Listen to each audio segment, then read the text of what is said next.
वह सबसे शक्तिशाली सेज था, जिसने इंसानियत को विनाश से बचाने के लिए अपनी जान कुर्बान कर दी थी। मॉन्स्टर्स और उनके राजा के खिलाफ आखिरी युद्ध में उसने अपनी सारी मैजिक झोंक दी और अंत में थककर मृत्यु को गले लगा लिया। लेकिन यह उसका अंत नहीं था। 50 साल बाद वह एक नए लड़के के शरीर में पुनर्जन्म लेता है। जैसे ही उसकी आंखें खुलती हैं, वह खुद को एक अस्पताल में पाता है। जख्म जो जानलेवा थे, अब पूरी तरह से ठीक हो चुके हैं। वह खुद को आईने में देखता है। यह चेहरा, यह शरीर, ये तो उसका नहीं है। तभी कमरे में एक नर्स और डॉक्टर आते हैं। नर्स उसे कुसनागी कहकर बुलाती है। यह नाम उसके लिए बिल्कुल अनजाना है। डॉक्टर उसके घावों की जांच करता है और चौंक जाता है। उसके शरीर में कोई चोट नहीं बची। डॉक्टर सोचता है कि उसे किसी पवित्र मैजिक से ठीक किया गया है। कुसनागी यानी पूर्व सेज को समझ आता है कि उसका नया शरीर खुद को मैजिक से ठीक करने की क्षमता रखता है। वह डॉक्टर से पूछता है कि उसकी मैजिक पावर खत्म हो गई है क्या। डॉक्टर उसकी बातों से हैरान रह जाता है। जब वह कहता है कि वह अभी अभी क्लमिटी के दौरान मॉन्स्टर्स से लड़ रहा था, तो डॉक्टर और नर्स सन्न रह जाते हैं। डॉक्टर उससे पूछता है कि अभी कौन सा साल चल रहा है। वह कहता है 1970। लेकिन डॉक्टर बताता है यह साल 2022 है और उसका नाम कुसनागी मनाटो है। वह विश्वास नहीं कर पाता, पर टीवी स्क्रीन और कैलेंडर देखकर वह समझ जाता है यह सच है। वह पुनर्जन्म ले चुका है, इस नई दुनिया में एक नई पहचान के साथ। अब सवाल यह है, क्या वह इस दुनिया में भी सबसे ताकतवर बन पाएगा, या यह युग उससे कुछ और चाहता है। मैं एक पतला डिवाइस देखकर हैरान रह जाता है। हमारा लड़का उलझन में पड़ जाता है और सोचने लगता है कि क्या वह वाकई भविष्य में पहुंच गया है। डॉक्टर उसे कैलामिटी के बारे में कुछ जानकारी देता है, जो हमारे लड़के ने पहले बताई थी। वह याद करता है कि यह 50 साल पहले हुआ था, लेकिन उसके बाद कभी नहीं हुआ। प्रोटैगनिस्ट को डॉक्टर की बात पर यकीन नहीं होता और वह पूछता है कि फिर सारे मॉन्स्टर्स का क्या हुआ। डॉक्टर इसे शांति का युग कहता है और बताता है कि अब तो शायद ही कोई मॉन्स्टर बचा हो। कुसांगी को 2:32 पता चलता है कि अब दुनिया में वाकई शांति आ गई है, और वह राहत की सांस लेते हुए भगवान का शुक्रिया अदा करता है और मुस्कुराने लगता है। डॉक्टर बताता है कि इचामी, जिसके बारे में वह बात कर रहा है, वह तो 50 साल पहले कैलामिटी में मर गया था। उसे एक हीरो माना जाता है, जिसने इंसानियत को बचाने के लिए खुद को बलिदान कर दिया। डॉक्टर को यकीन नहीं कि कुसानेगी वही इचामी अत्सुमू है। हमारा लड़का मान लेता है कि वह 50 साल पहले मर गया और किसी तरह कुसानेगी मानतों के रूप में पुनर्जन्म ले चुका है। उसे यह समझ नहीं आता कि यह सब कैसे हुआ। एक हफ्ता गुजरता है और वह अपने अपार्टमेंट में पहुंचता है और कुसानी के कमरे को देखता है। उसे दुख होता है जब वह पुराने कुसानी की जिंदगी के बारे में जानता है। उसके माता पिता जब वह छोटा था तभी गुजर गए थे। उसे उसके नए फॉस्टर पेरेंट्स ने भी निकाल दिया था और वह एक घटिया बोर्डिंग स्कूल भेज दिया गया था। तब से कुसानगी अपने माता पिता की विरासत से ही जी रहा है। प्रोटैगनिस्ट ने पहले कभी रीइंकार्नेशन मैजिक के बारे में नहीं सुना था। वह सोचता है कि शायद यह भगवान का कोई चमत्कार है, या यह सब बस यूं ही हुआ। वह कुसानगी का मैजिक एकेडमी कार्ड देखता है और उसे याद आता है कि उसके जमाने में ऐसा कोई एकेडमी नहीं था। उसे यह दिलचस्प लगता है, तभी उसका फोन बजने लगता है। वह सोचता है यह क्या है और फोन उठाता है। उसे टड़ानो नाम का कोई व्यक्ति कॉल कर रहा है, लेकिन वह समझ नहीं पाता कि क्या करना है। कुसाने की कॉल इग्नोर कर देता है और फोन फेंक देता है। लेकिन फोन फिर से बजता है और एक मैसेज आता है। तड़ानो लिखता है कि उसे पता चल गया है कि हमारा लड़का हॉस्पिटल से डिस्चार्ज हो गया है और वह चाहता है कि कुसानगी जल्द स्कूल वापस आ जाए, क्योंकि उसके पास पैसे खत्म हो रहे हैं। अगले दिन हमारा लड़का मैजिक एकेडमी जाता है और जब वह स्कूल में दाखिल होता है तो इधर उधर देखने लगता है। उसे फिर से स्कूल जाने का एहसास अच्छा लगता है।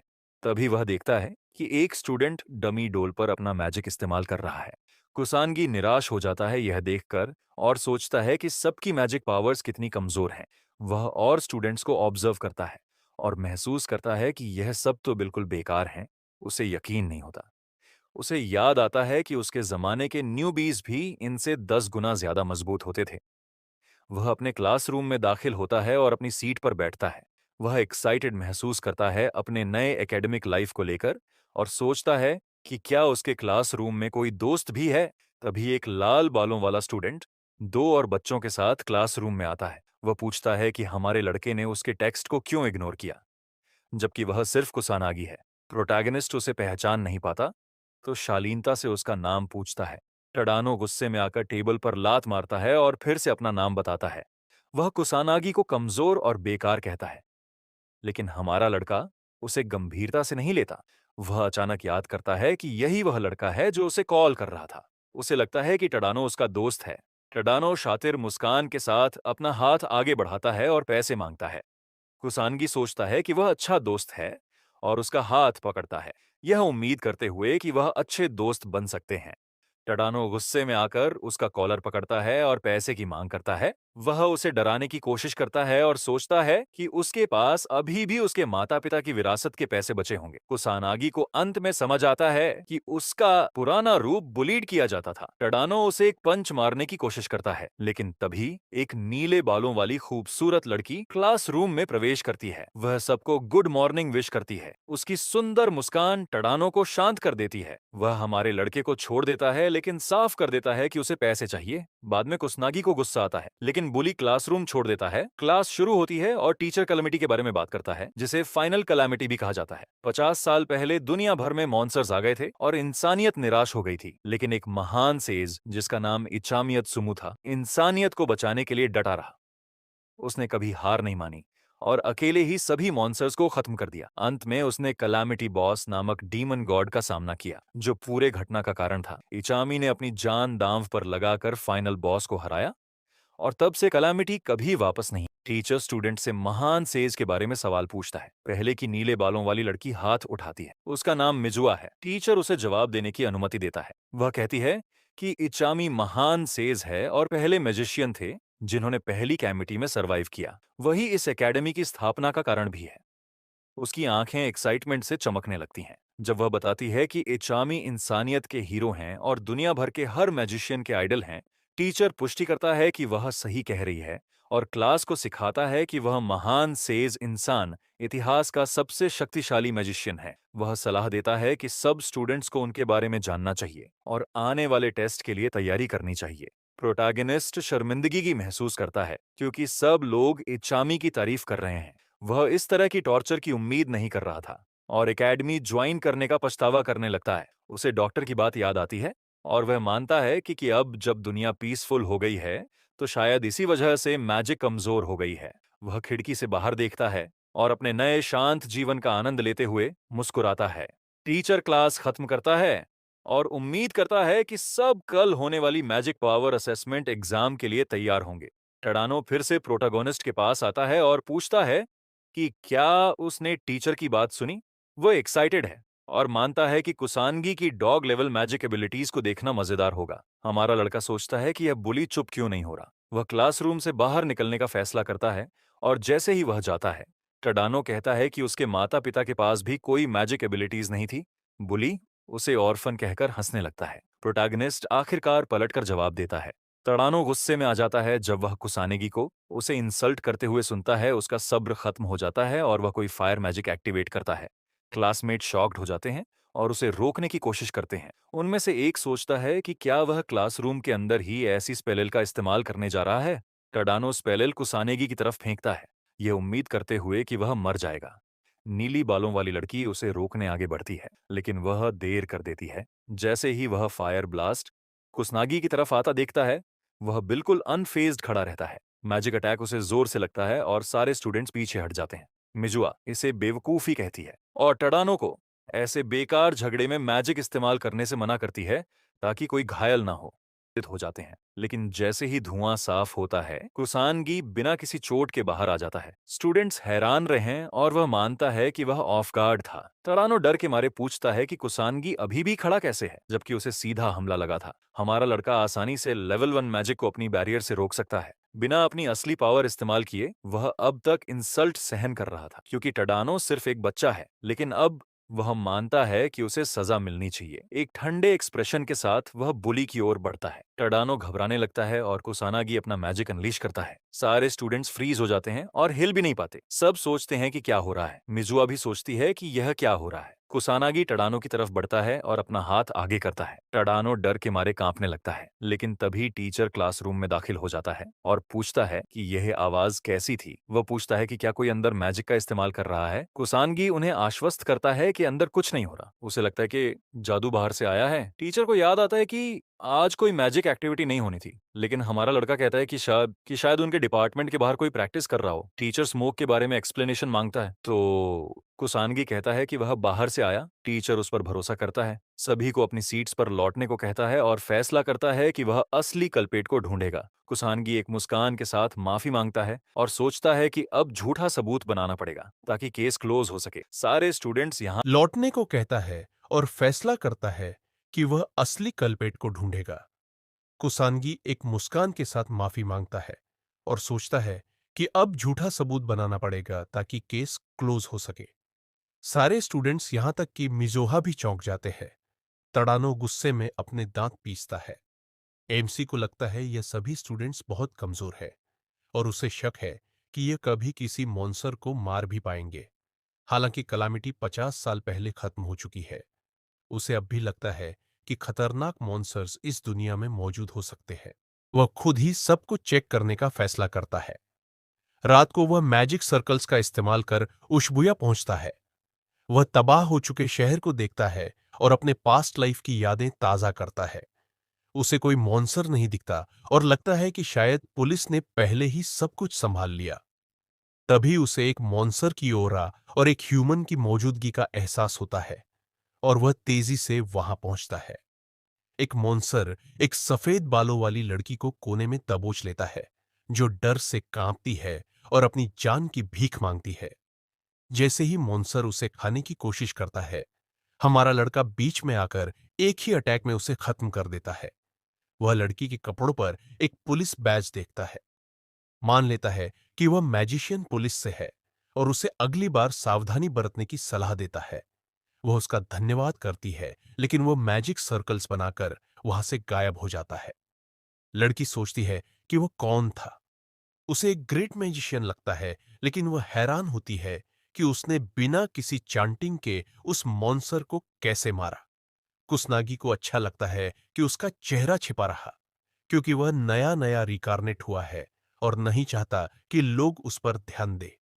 वो हैरान होता है कि एक पुलिस मैजिशियन इतने कमजोर मॉन्स्टर से मरते मरते बच गई। उसे लगता है अब तो पुलिस भी कमजोर हो चुकी है। उसे यकीन हो जाता है कि इस जनरेशन के लोग मॉन्स्टर से नहीं लड़ सकते। वह मुस्कुराता है और समझ जाता है कि अब इंसानियत को फिर से उसकी ताकत की जरूरत है। वह फैसला करता है कि इस इलाके के सारे मॉन्स्टर्स को खुद ही खत्म करेगा। अगले दिन एकेडमी में टीचर सभी से मैजिक पावर टेस्ट के लिए तैयार रहने को कहता है। वह चाहता है कि एट्रीब्यूट्स और मैजिक पावर दोनों सही से मापे जाए, क्योंकि मैजिशियन प्रोफेशन में यह जरूरी है। हमारा लड़का सोचता है कि उसकी पावर्स को इस अजीब से डिवाइस के बिना मेजर क्यों नहीं किया जा सकता। उसे स्टूडेंट्स के लिए यह जरूरी लगता है, लेकिन सोचता है कि एक टीचर को यह बेसिक मैजिक परसेप्शन तो आना ही चाहिए।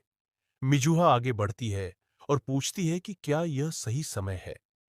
स्टूडेंट्स उन्हें बात करते देख हैरान हो जाते हैं और सोचते हैं कि मिजुहा उसे क्यों बुला रही है। वह खुद को नोबल मैजिक हाउस मिजुहा युका की दूसरी बेटी बताती है।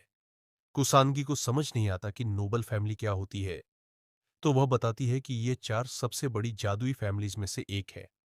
वह उसे नहीं पहचानता और पास्ट नोबल फैमिलीज को याद करता है। उसकी वीक मैजिक देखकर वह सोचता है कि इतनी कमजोर पावर के साथ ये नोबल होने का घमंड कैसे कर रही है। मिजुहा पूछती है कि वह इंटरेस्टेड क्यों नहीं है। उम्मीद करती है कि वह उसे लेकर ग्रेटफुल होगा। टडानो ईर्ष्या से दांत पीसता है और सोचता है कि वह दोनों क्या बात कर रहे हैं। कुसानगी पूछता है कि एक नोबल उससे जैसे लो लाइफ से बात क्यों कर रही है। मिजोहा चिढ़ जाती है, लेकिन नोबल होने के नाते शांत रहने की कोशिश करती है। वो पूछता है कि क्या उसे कोई मानसिक समस्या है। मिजुहा को याद आता है कि कल उसके ऊपर ब्लास्ट हुआ था और कुसानगी को कुछ भी नहीं हुआ था। वह सोचती है कि जरूर कुछ रहस्य है। तभी टीचर सबको मेजरमेंट्स के लिए तैयार रहने को कहता है और कुसानगी मुस्कुराते हुए वहां से निकल जाता है। मिजुहा फैसला करती है कि वह उसके असेसमेंट्स के बाद उसका असली पावर देखेगी। टर्डानो कॉन्फिडेंटली अपनी पावर्स दिखाता है, माइनस फायर एट्रीब्यूट और 1000 मैजिक पावर। वो अपनी इंप्रूवमेंट पर खुश होता है। कुसानागी नोट करता है कि स्टैंडर्ड्स अब भी उसके जमाने जैसे ही है। फिर मेजुहा आती है और अपनी वाटर एट्रीब्यूट के साथ 2000 मैजिक पावर दिखाती है। सभी हैरान हो जाते हैं और टीचर दोनों की तारीफ करता है और कहता है कि यह फ्यूचर के ग्रेट मैजिशियंस बन सकते हैं। कुसानगी इससे डिसअपॉइंटेड होता है और सोचता है कि 2000 मैजिक पावर तो एमचर लेवल से ज्यादा कुछ नहीं। मिजुहा घमंड से उसे देखती है और अपने नोबल पावर को दिखाने की कोशिश करती है। वह सोचता है कि वह उसे घूर क्यों रही है। तभी टीचर उसे असेसमेंट्स के लिए बुलाता है। वह स्टूडेंट्स को कहते सुनता है कि पिछले साल उसकी परफॉर्मेंस कितनी खराब थी। तड़ानो को लगता है कि वह एम्बरेसिंग रिजल्ट दिखाएगा।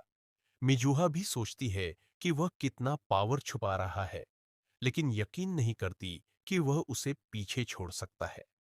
कुसाने की पास्ट लाइफ में फेमस होने की परेशानी याद करता है और डिसाइड करता है कि वह अब पूरा पावर अनलीश करेगा। वह मुस्कुराता है और मशीन को चैलेंज करता है कि वह हिस्ट्री के सबसे महान सेज की ताकत को झेल सके। मशीन चमकने लगती है और एक तेज रोशनी की किरण पूरे बिल्डिंग से बाहर निकल जाती है। दूसरी क्लासेस के दो स्टूडेंट्स भी इसे नोटिस करते हैं। मिजुआ हैरान हो जाती है क्योंकि मशीन अजीब तरह से बिहेव कर रही है। फिर मशीन तेज चमकने लगती है और एक बड़ा धमाका होता है। सारे स्टूडेंट्स खुद को ब्लास्ट से बचाने में लग जाते हैं। हमारा लड़का डिसपॉइंटेड होता है कि मशीन इतनी जल्दी टूट गई, जबकि उसने अभी ठीक से कुछ किया ही नहीं। उसे शक है कि कोई भी उसका रियल मैजिक पावर सेंस नहीं कर पाया होगा। टीचर चिंता करता है कि सब ठीक है या नहीं। सब कहते हैं कि वह सेफ है। टीचर कुसानगी से पूछता है कि क्या वह ठीक है और कहता है कि वह तो एक्सप्लोजन के बीच में खड़ा था, लेकिन फिर भी सेफ रहा। यह लक ही है।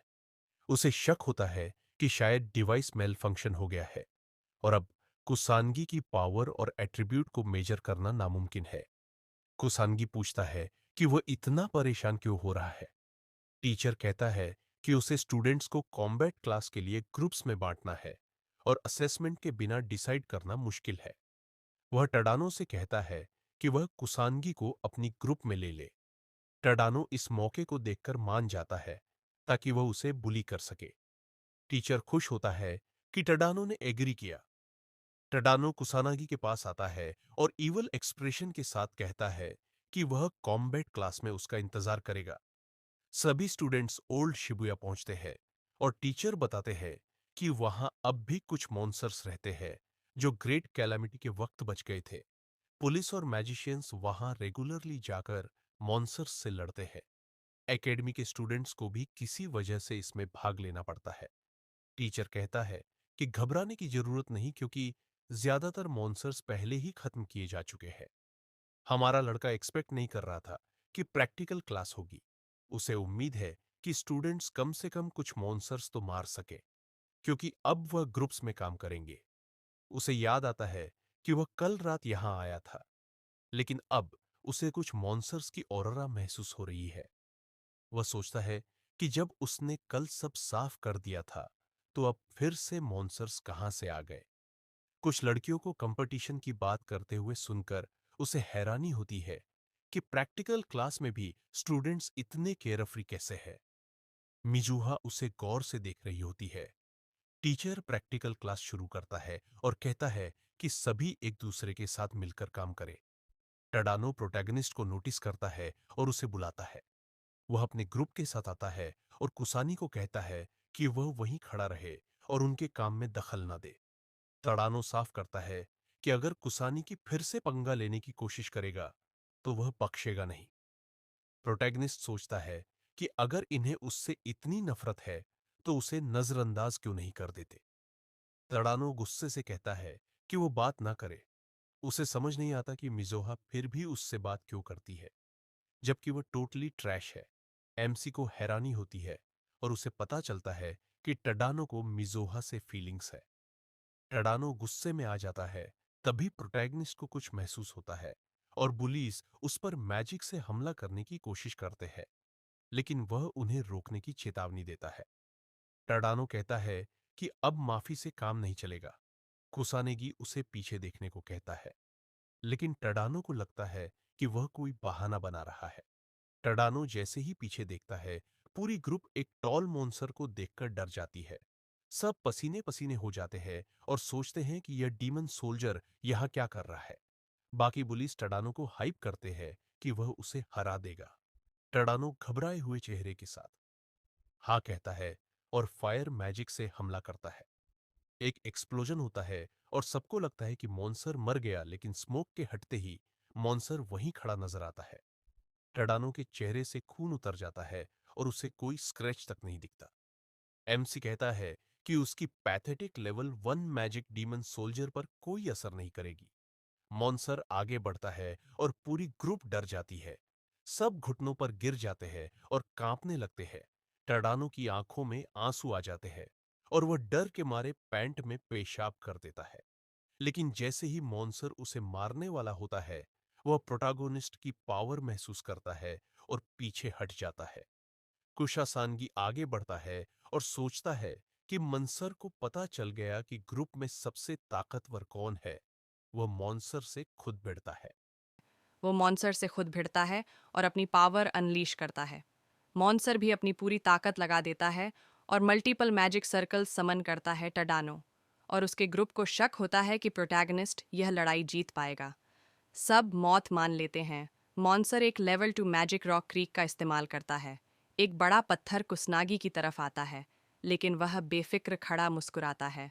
वह एक लेवल 1 मैजिक फायर एरो का इस्तेमाल करता है और उसे डीमन सोल्जर की तरफ फेंकता है। उसकी फायर एरो उस बड़े पत्थर को पूरी तरह तोड़ देती है और फिर मॉन्स्टर को भी हिट करती है। एक बड़ा एक्सप्लोजन होता है तड़ानो और उसके साथ ही आंखें खोलते हैं। वह शॉक्ड होते हैं ये देखकर कि मॉन्स्टर मारा जा चुका है। तदानो सोचता है कि यह सब क्या हो रहा है और क्या कुसानगी इसके पीछे है। उसे यकीन नहीं होता और वह मानता है कि कुसानगी जैसे किसी इंसान के लिए यह मुमकिन ही नहीं। लेकिन प्रोटैगनिस्ट उसे बता देता है कि अगर वही इसका इस्तेमाल कर रहा है तो सिर्फ लेवल 1 मैजिक ही डीमन सोल्जर को हराने के लिए काफ़ी है। उसे हैरानी होती है कि ऐसे मॉन्स्टर फिर से शिबुया में कैसे दिखाई दे रहे हैं, जबकि उसने कल ही इस जगह को साफ किया था और सारे मॉन्स्टर्स को हराया था। वह सोचता है कि शायद यह किसी बड़े खतरे से पहले की कोई बुरी निशानी है। प्रोटैगनिस्ट सोचता है कि क्या उसे इस पूरी स्थिति को गंभीरता से लेना चाहिए। अचानक उसे अपने पिछले जीवन के विनाश की झलकियां याद आने लगती हैं। उसने कई लोगों को, जिनमें उसके प्रियजन भी शामिल थे, अपने सामने मरते देखा था। वह थोड़ा उदास हो जाता है और अपनी मुट्ठी भी लेता है। प्रोटैगनिस्ट यह ठान लेता है कि अगर कलामिटी फिर से आती है तो वह इंसानियत को बचाएगा। बाकी बुलीज मान लेते हैं कि उन्होंने कुसनागी को डीमन सोल्जर को हराते हुए देखा। वे सोचते हैं कि क्या यह वही कुसनागी है जिसे वे जानते हैं। तड़ानो गुस्से में दीवार पर मुक्का मारता है। वह परेशान है और उसे कुछ समझ नहीं आता। इस बीच मिज़वा सब कुछ दूर से देख रही होती है और कुसानी के बारे में और जानकर हैरान होती है। मिज़वा एक लेवल 1 मैजिक, जिसका नाम आवा सोसर है, निकालती है और एक कमज़ोर मॉन्स्टर को आसानी से हरा देती है। उसके क्लासमेट्स हैरान हो जाते हैं और उसकी तारीफ करने लगते हैं। वह चिढ़ जाती है और सोचती है कि आम लोग इतनी आसानी से क्यों प्रभावित हो जाते हैं। उसे लगता है कि ऐसा सिर्फ इसलिए है क्योंकि वह एक जीनियस है। अचानक वह टडानो के ग्रुप को देखती है। मिज़ोहा अपने ग्रुप मेंबर्स से बाकी को संभालने के लिए कहती है और वहाँ से चली जाती है। उसे लगता है कि टडानो शायद फिर से प्रोटैगनिस्ट को परेशान कर रहा है और वह काफ़ी उत्साहित हो जाती है। वह जल्दी से दौड़ती है ताकि यह नज़ारा मिस ना हो जाए। वह एक दीवार के पीछे खड़ी होकर झांकती है। मिजुआ हैरान रह जाती है।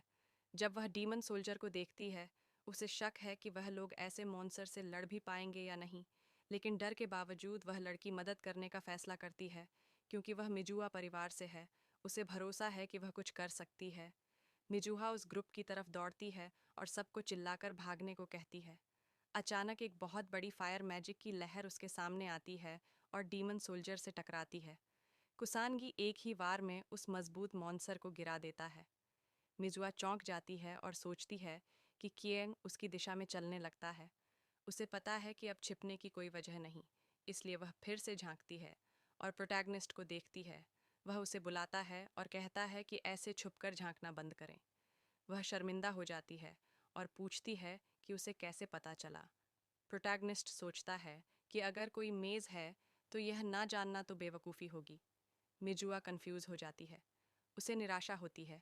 यह देखकर कि वे लोग सच में मैजिक को महसूस भी नहीं कर सकते। लड़का वहां से चलता है। वह उसे रोकने की कोशिश करती है, लेकिन वह नहीं रुकता। मिजूहा एक्सप्लेनेशन मांगती है और उसके पीछे दौड़ती है, लेकिन गली में कोई नहीं होता। कुसानगी एक बिल्डिंग पर कूद जाता है और लड़की को ढूंढते हुए देखकर चिढ़ जाता है। वह शहर में मॉन्स्टर्स चेक करने निकलता है और पाता है कि अब डीमन सोल्जर्स नहीं बचे हैं, लेकिन मैजिकल बीस्ट्स की संख्या अभी भी काफ़ी है। टडानो की डीमन सोल्जर के सामने घटिया परफॉर्मेंस को देखकर उसे शक होता है कि बाकी स्टूडेंट्स ऐसे बीस्ट्स को हरा भी पाएंगे। प्रोटैगनिस्ट कुछ मैजिकल बीस्ट्स खत्म करने का फैसला करता है। सका शरीर चमकने लगता है और वह अपनी मैजिक एक्टिवेट करता है। वह पूरे अबेंडन शहर के इलाके को कवर कर पाता है, इसलिए वह 2 मैजिक सर्कल्स निकालता है और अपनी लेवल 2 मैजिक, जिसका नाम बैरेट है, इस्तेमाल करता है।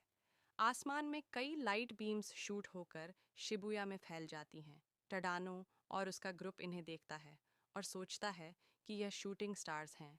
मिज़ोआ इसे मैजिक पहचानती है और सोचती है कि एक साथ इतनी सारी मैजिक एबिलिटीज़ किसने अनलीश की होंगी। शिबुया के अंदर कहीं 2 स्टूडेंट्स कई मैजिकल बीस्ट से घिर जाते हैं। वे उम्मीद छोड़ देते हैं और मान लेते हैं कि अब उनकी मौत तय है। लेकिन जैसे ही मॉन्सर लड़की की तरफ बढ़ता है, वह अचानक रुकता है और दर्द से चीखता है, क्योंकि उसे एक तेज़ लाइट बीम लगती है। स्टूडेंट्स एक दूसरे से पूछते हैं कि वे ठीक है या नहीं। प्रोटैगनिस्ट ऊपर से सब देख रहा होता है। वह मॉन्स्टर्स को मारने में मज़ा महसूस करता है। वह देखता है कि सब मॉन्स्टर्स मर रहे हैं और तभी उसे एहसास होता है कि उसने हद पार कर दी है और लगभग शिबुया के सारे मॉन्स्टर्स को ख़त्म कर डाला है। कुसनागी चिंतित हो जाता है और सोचता है कि अब क्लास आगे चलेगी या नहीं। उसे अफसोस होता है कि उसने खुद को थोड़ा रोका नहीं। वह शहर में घूमने के लिए मैजिक सर्कल्स का इस्तेमाल करता है और एक छिपी हुई गली में उतरता है। वह अब अपनी पावर्स को ज़रूरत से ज़्यादा छुपाना नहीं चाहता, लेकिन सारा ध्यान उसे परेशान करता है। वह अपने क्लासमेट्स और टीचर्स से मिल जाता है। टीचर एक मैजिकल बीस्ट की लाश को चेक करता है और सोचता है कि इतने सारे कैसे बच गए। उसे लगा था कि ज़्यादातर तो पहले ही मार दिए गए थे। उसे लगता है कि कोई स्किल्ड इंडिविजुअल ने इन्हें मारा है, क्योंकि एक बार में मॉन्सर को मारना आसान नहीं होता। उसे वह मैजिक याद आता है जिससे मॉन्सर्स मरे थे। वह जानता है कि इतनी सारी मैजिक बुलेट्स चलाना नल एट्रीब्यूट में आता है। हैरान होकर वह मानता है कि उसने ऐसा पहले कभी नहीं देखा। वह मानता है कि चीज़ें हाथ से निकल जाती। अगर वह मैजिक नहीं होती, वह जानता है कि 2 मैजिक बुलेट्स फायर करना भी इम्प्रेसिव है, और अगर यह संख्या 6 या उससे ऊपर हो जाए तो कोई एवरेज स्टूडेंट ऐसा नहीं कर सकता। स्टूडेंट्स गुस्से में चिल्लाते हैं कि उन्हें इतने सारे मॉन्स्टर्स क्यों झेलने पड़े और लगभग जान से हाथ धो बैठे। टीचर झुककर माफ़ी मांगता है। उसे याद आता है कि उसने पुलिस से पुष्टि की थी कि ज़्यादातर मॉन्स्टर्स पहले ही साफ कर दिए गए थे, और वह अफसोस करता है कि उसने स्कूल से दोबारा पुष्टि नहीं की। वह पूरी क्लास को खतरे में डालने के लिए दिल से माफ़ी मांगता है। एक लड़की पूछती है कि क्या कोई उन्हें बचाने आया था। टीचर कहता है कि उसे कोई आइडिया नहीं, लेकिन यह पुलिस या कोई ऑफिशियल मेज़ नहीं था। शायद कोई इलीगल मैजिशियन था। वह दिल से उस अनजान रक्षक का शुक्रिया अदा करता है। प्रोटैगनिस्ट मुस्कुराता है, क्योंकि वह टीचर को अपनी तारीफ करते हुए सुनता है। वह देखता है कि कुछ स्टूडेंट्स उसकी मैजिक बुलेट्स के बारे में बात कर रहे हैं। सभी यह जानना चाह रहे हैं कि वे क्या थीं। कुसनागी राहत महसूस करता है कि सभी ठीक हैं, यहाँ तक कि उसके बुलीज भी। तड़ानो गुस्से में अपने दांत पीसता है। पूरा ग्रुप प्रोटैगनिस्ट को घूरता है। मिजुआ को याद आता है कि उसने कुसनागी को अकेले डीमन सोल्जर को हराते हुए देखा था, वह भी लेवल 1 मैजिक से, और फिर कुछ इन्फिनिट मैजिक जैसा इस्तेमाल करते हुए। उसे लगता है कि क्या दोनों काम कुसनागी ने ही किए हैं। फायर और नल 2 अलग एट्रीब्यूट्स हैं और उसे शक है कि कोई स्टूडेंट दोनों रख सकता है। यहाँ तक कि कुसनागी भी नहीं। वह खुद को शांत करती है और सोचती है कि शायद नल एट्रीब्यूट किसी और का है, लेकिन वह अब भी यह नहीं समझ पा रही कि कुसानागी ने डीमन सोल्जर को अकेले कैसे हराया। टडानो का ग्रुप कहता है कि शायद लेज़र बीम्स के पीछे भी वही है। टडानो इसे नामुमकिन कहता है, लेकिन उसका दोस्त याद दिलाता है कि कुसानागी ने डीमन सोल्जर को भी हराया था। टडानो गुस्से में अपने दोस्त को चुप रहने के लिए कहता है और धमकी देता है कि वह मर जाएगा। उसके दोस्त डर जाते हैं। टडानो साफ कर देता है कि वह कभी नहीं मानेगा कि कुसनागी जैसी कोई हस्ती यह सब कर सकती है। उसे लगता है कि कुसनागी को छुपा रहा है। उसके लाकी सहमत होते हैं और उन्हें याद आता है कि कुसनागी कितना डरपोक था। टडानो गुस्से में चिल्लाता है कि वह साबित करेगा कि कुसानागी चीटिंग कर रहा है। वह ठान लेता है कि वह उसे एक कोने में धकेलकर उसकी असली पहचान उजागर करेगा। स्कूल के बाद कुसानगी बाहर निकलता है और उसे एक बड़े पुलिस के गैंग ने घेर लिया है। टडानो आगे आता है और कहता है कि वह काफ़ी समय से इंतज़ार कर रहा था। प्रोटैगनिस्ट चिढ़ जाता है और उन्हें सलाह देता है कि इतनी जिद अगर वे मैजिक सीखने में लगाएं तो बेहतर हो। टडानो मानता है कि उसे ऐसा कुछ कहने का हक नहीं है क्योंकि वह भी तो चीट करता है। कुसानगी उस पर लगाए गए चीटिंग के इल्ज़ाम से कंफ्यूज हो जाता है, लेकिन टडानो जोर देता है कि वह ज़रूर कोई सस्ते ट्रिक्स छुपा रहा है। उनकी बकवास से थककर कुसानगी समझ जाता है कि अब उनसे बात करने का कोई मतलब नहीं है। टडानो उसे फॉलो करने का आदेश देता है। वह कुसानागी की तारीफ करता है कि उसने भागने की कोशिश नहीं की। कुसानागी साफ करता है कि ऐसा करने की कोई वजह नहीं है, लेकिन तादानो उस पर विश्वास नहीं करता और हमला कर देता है, एक घंसा मारते हुए, यह जानते हुए कि कुसानागी पब्लिक पार्क में मैजिक का इस्तेमाल नहीं करेगा। घूंसा उसके चेहरे पर लगता है, लेकिन कुसानागी पर कोई असर नहीं होता। गुंडों का पूरा गैंग उस पर टूट पड़ता है, लेकिन वह धैर्य बनाए रखता है और पलटकर वार नहीं करता। तादानो पूछता है कि क्या हुआ है, यह मानते हुए कि कुसानागी बिना मैजिक के कुछ नहीं कर सकता। वह लगातार हमला करता है और यह भी साफ कर देता है कि वह नहीं रुकेगा और चाहे कुछ भी हो जाए कुसानागी को मार डालेगा। प्रोटैगनिस्ट को निराशा होती है, उनके हमलों से उसे एक खरोच तक नहीं आती। उसकी मैजिकल पावर उसे किसी भी फिजिकल अटैक से खुद ब खुद बचा लेती है। चिढ़कर वह झूठ मूठ घायल होने का नाटक करता है ताकि तादानों की संतुष्टि हो सके।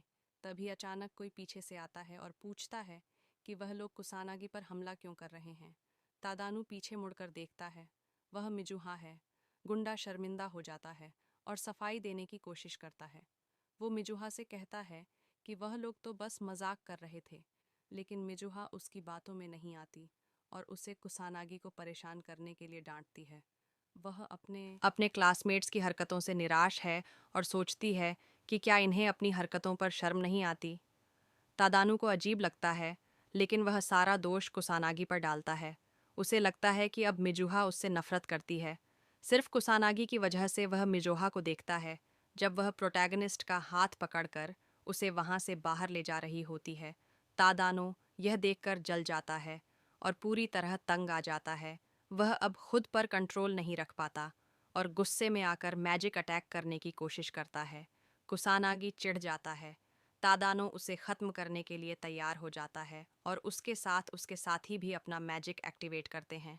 मिजुहा पूछती है कि वह लोग ऐसा क्यों कर रहे हैं।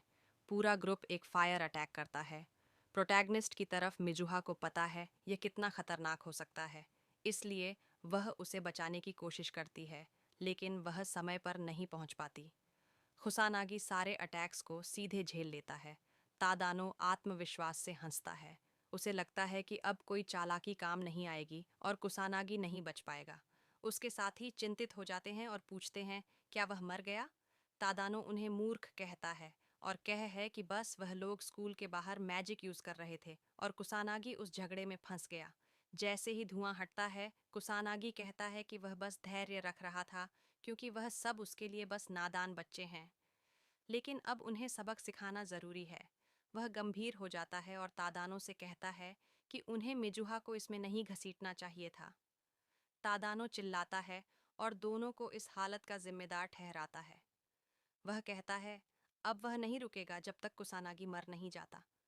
वह एक और मैजिक सर्कल निकालता है और सब मिलकर एक साथ अटैक करते हैं। हमारा बॉय एक छोटा सा मैजिक सर्कल निकालता है।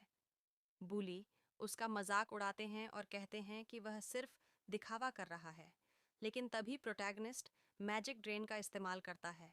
हरे रंग की अजीब टेंटिकल्स उस छोटे सर्कल से निकलती हैं और पूरे गैंग को पकड़ लेती हैं। सभी घबरा जाते हैं और खुद को छुड़ाने की कोशिश करते हैं, लेकिन नाकाम रहते हैं। उनकी सारी ताकत धीरे धीरे खींची जाती है और एक एक करके सब बेहोश हो जाते हैं। कुसानागी निराश होता है। उसे लगा था यह लोग थोड़ी देर और टिकेंगे। उसे उम्मीद है यह बुली अब सुधर जाएंगे। मिजोहा कंफ्यूज हो जाती है। उसे यकीन नहीं होता कि अभी उसने मैजिक देखा। वह हैरान है कि पूरा गैंग कैसे बेहोश हो गया, लेकिन उसे समझ नहीं आता कि यह सब कैसे हुआ। कुसाना आगे उठता है और जाने लगता है, लेकिन मिज़ोहा उसे रोकती है और पूछती है कि क्या हुआ। वह पूछती है कि यह कैसा मैजिक था